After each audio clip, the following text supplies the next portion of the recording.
Hello and welcome to Studio 415. 4 years later, and their activists are still sharing kindness. You'll see how they are growing. Students from around the world are coming to America to learn. You'll hear their stories. And Carroll is training the next generation of sports officials, and you'll hear why. All of this and much more coming up on Studio 415.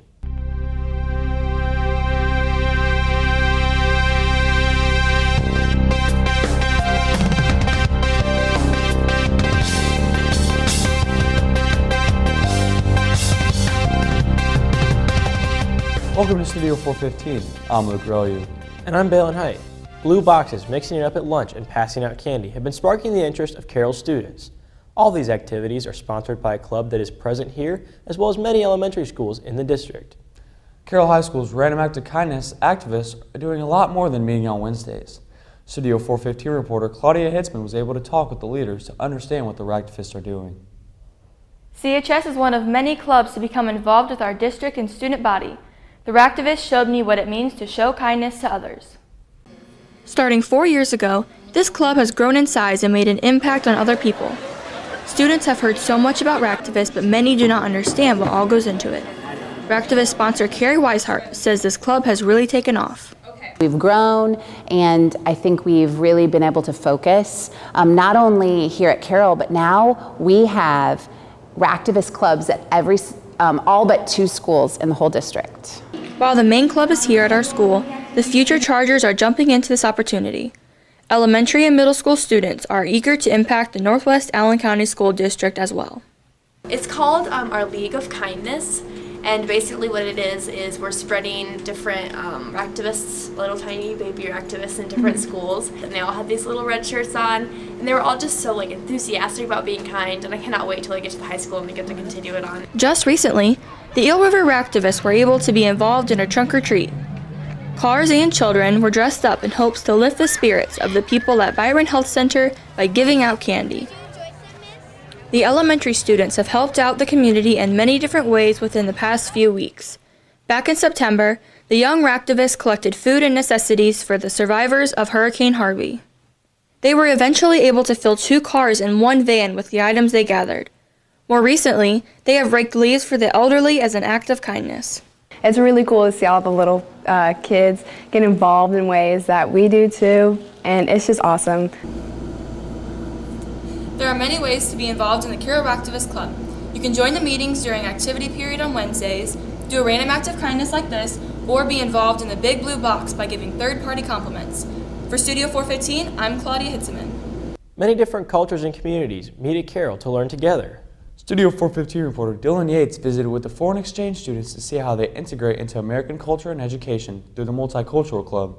The Multicultural Club is sponsored by Jen and Lavu and run by a team of officers including... I am the president of the Multicultural Club. I'm currently a treasurer for the club where I collect money and take care of dues. I'm in public relations for the club.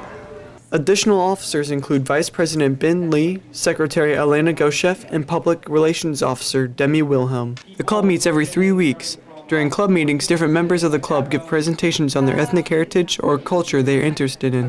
This can include both food and music. The club has already covered Vietnam, Scotland, and Italy. Different students like the club for different reasons. Jang, for example, thinks the club is a great social hub. However, Jang, Goshev, Hutchins, and Freck all enjoy watching the presentations to learn about other cultures and experiencing different kinds of food. At the current moment, we are going to try to have many different foods, including Asian ice creams, different worldly teas, and many different things. All this food is paid for by a $5 due owed by every member of the club. These dues are due November 8th and should be turned in to either Hutchins or in Lavu. The Multicultural Club works closely with the Foreign Exchange Program here at CHS. All foreign exchange students are encouraged to join the club as it's a good opportunity for them to make friends and learn about our culture. There are currently 7 foreign exchange students here at CHS from all over the world, including Europe and Asia. Foreign exchange students have access to a kind of resource room all day called their English Language Learner Room, or ELL for short.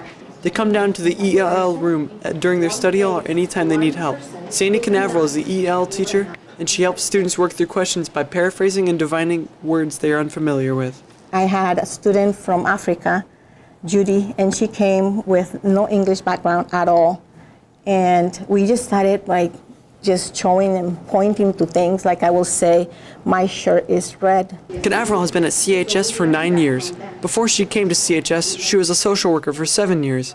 During this time, she also helped with foreign exchange students at another school. Canaveral decided to become an ELL teacher because she knows how it feels to come into a country and not speak the language. When she was 14, she immigrated to the US from Colombia and only spoke Spanish. Currently, she speaks Spanish and English. This may seem to be a problem considering she has some students come to her not speaking any English. In these situations, she forms the basis of communication and builds upon that. Canaveral states that there's no such thing as a normal day in the ELL room. For example, she only has 2 students in her first period, but will have many others come down for help on tests or assignments. Coming to the United States is a dream for them, and they want to make friends. They want to be included in the things that happen at Carroll. One of Canaveral's foreign exchange students is Nam, a junior from Thailand. She wanted to come to America to improve her English. Yeah, it's gonna be like a very cool experience and like make you stronger. The thing she misses most about her home are her friends and Thai food, which is significantly spicier than food here in the US. Nam will be with us for a year and then she will return to Thailand. If you'd like to learn anything else about the Multicultural Club, the next meeting will be December 6th. For Studio 415, I'm Dylan Yates. They are booed, cursed at, and called many names, but student athletes cannot play a game without an official being present. In my story, I took a look at the brand new coaching and officiating class and how Carroll is trying to build a new brand of high school referees. Across the state of Indiana, the IHSAA is searching for officials for every sport at every level. This is an issue for coaches and athletes as many games and scheduling have been affected by this. New this year at Carroll, a class hoping to change that. Health teacher and athletic trainer Steve Lubyhusen is teaching what he hopes is the next generation of high school officials. The class covers more than just the major sports like football and basketball. The class prepares students for volleyball, soccer, track, baseball, and softball. Also, students have the option of taking up coaching if they'd like. With Carroll being one of the first schools in the state to offer such a class, Lubyhusen hopes that this can help the future of the IHSAA. The goal is to, if the kids want to go into officiating, students want to go into officiating, then after they graduate, once they turn 18 and they have a high school diploma, then they can actually sit for the test for the IHSAA and become a licensed state official. Students receive the rules for the sport from the IHSAA directly. Lubyhusen uses that information to teach, as well as allowing students to learn from the professionals who do the job. Senior Joel Arney gives us insight on what that's like. Brings in actual coaches and refs, which is a big advantage because I get to learn straight from a coach or a ref of what it's really like to be a coach or a ref. So they teach you firsthand of what to expect and kind of steps to kind of get higher and higher in the coaching chain. The biggest takeaway for students is just how much goes into officiating a game on any level. As senior Rivik Bonham states, the difference of knowing the rules and not knowing is huge. At first you don't realize what really happens, but then when you're at like a sporting event like a football game or a soccer game, you actually realize like you learn a lot of the rules or you know what's going on as opposed to someone who doesn't. After a successful first year in the class, Lubyhusen hopes to offer the class for many more years to come. For Studio 415, I'm Dylan Height. A time capsule for memories, the yearbook is an important reminder of every student's high school experience. It is also an important passion for a new member of the yearbook team this year. Studio 415 reporter Brooke Williams has more. I spoke with this new addition to the yearbook staff to see how he has been fitting in so far this year and how well the yearbook is coming along. Nol Beckley, the new yearbook advisor here at Carroll, previously worked at Northrop High School. Aside from yearbook, he also teaches newspaper and English classes. He got his newspaper experience working for the Journal-Gazette and the News Sentinel for Fort Wayne, but didn't have any yearbook skills before the teaching at Northrop. Beckley says that the yearbook and newspaper programs have the potential to be best in the state within 3 years. I love being able to create a newspaper from nothing, and I've got a good group of students who work really hard and have put a lot together. Beckley's passion doesn't stop in the classroom. In addition to working for NAKS, he's involved in theater.